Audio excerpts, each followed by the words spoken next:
అబ్బబ్బబ్బబ్బా! ఏమైంది? నాకు ఒకటే కడుపు మంట. డైజెస్ట్ కాలేదేమో, డైజిన్ టాబ్లెట్ వేసుకో. డైజన్ మాత్రతో తగ్గేదేం కాదు. మరి ఇంకెలా?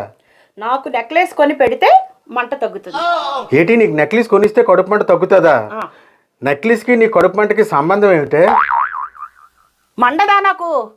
ఎదురింటే ఆవిడ గొలుసు వేసుకుని నాకు ఫోజులు కొడుతుంటే నాకు కడుపు మండదా? మండ మళ్ళీ నాకు టెండర్ వేసావు.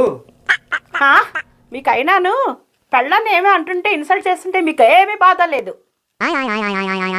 దానికి ఉన్నది అది వేసుకుందే, దానికి నీకు కంపారిజన్ ఏంటి? అవునవును, మీ భార్యని ఏమన్నా అంటే మీకు టెన్షన్ ఉండదు, ఏ బాధ ఉండదు.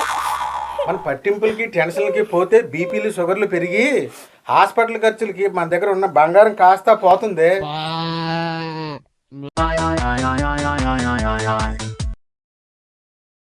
ఏమండి, నన్ను చాలా అందంగా ఉంటావు అని అంటారండి.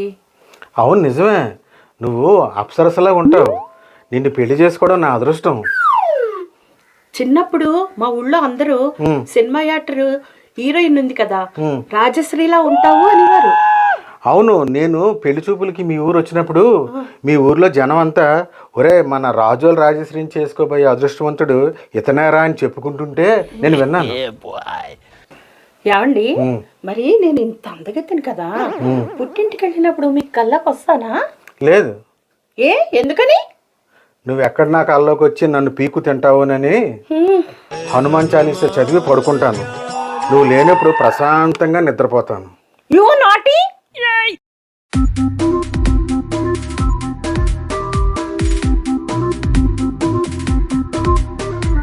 ఏమండి ఏమండి, అబ్బాబ్బా ఏమిటా కంగారు?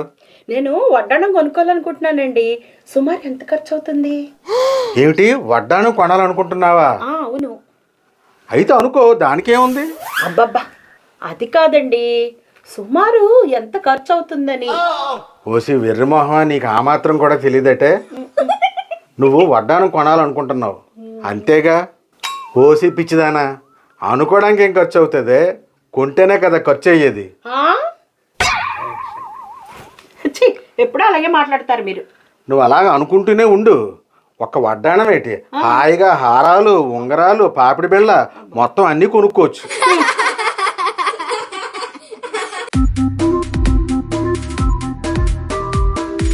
సీత సీత, పెళ్ళిళ్ళలో పంతులు గారు పెళ్లి కొడుక్కి పెళ్లి కూతురికి ఒక్క అరుంధతి నక్షత్రం మాత్రమే ఎందుకు చూపిస్తారు?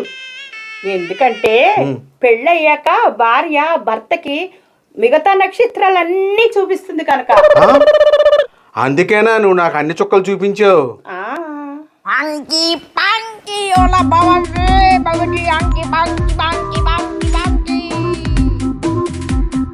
సీత సీత, ఏమండి ఎందుకు అంత గాబరాగా పిలుస్తున్నారు? నువ్వు రోడ్డు మీద వెళ్తున్నప్పుడు నీకు ఒక 500 రూపాయల నోటు, ఒక 100 రూపాయల నోటు దొరికిందే అనుకో, అప్పుడు నువ్వు ఏ నోటు తీసుకుంటావు? ఇదేదో పెద్ద క్వశ్చన్, ఇదేదో ఆన్సర్ నేను చెప్పాలట. ఆ మాత్రం తెలియదా ఏమిటి? 500 రూపాయల నోటే తీసుకుంటాను నేను. నువ్వు నిజంగా టెంగరదానివేనే. అదేనా?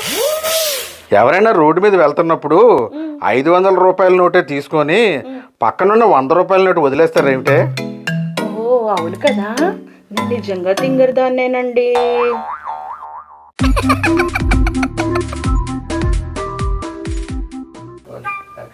సీత సీత, వస్తున్నానండి.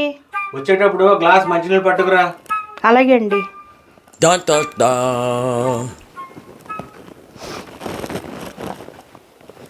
ఏమండి, రేపు నా పుట్టినరోజు కదా, నెక్లెస్ కొందాం, షాప్కి వెళ్దాం అన్నారు, గోల్డ్ షాప్కి.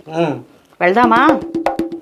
మన వ్యాపారం ఇప్పుడిప్పుడే నెమ్మదిగా సాగుతుంది కదా, ఇంకోసారి ఎప్పుడో చేద్దాంలే. అదేంటండి, పోనీ ఒక పని చేద్దాం. రేపు బీచ్కి వెళ్ళిపోయి సాయంత్రం సినిమా చూసేసి వచ్చేటప్పుడు డిన్నర్ చేసేసి హోటల్లో వద్దామండి. అబ్బా, నీకు ఇప్పుడే చెప్పాను కదా, ఇంకోసారి ఎప్పుడో చూద్దాంలే. ఏంటండి ఎప్పుడు ఇలాగే అంటారు, ఏం అడిగినా ఏమీ చేయరు.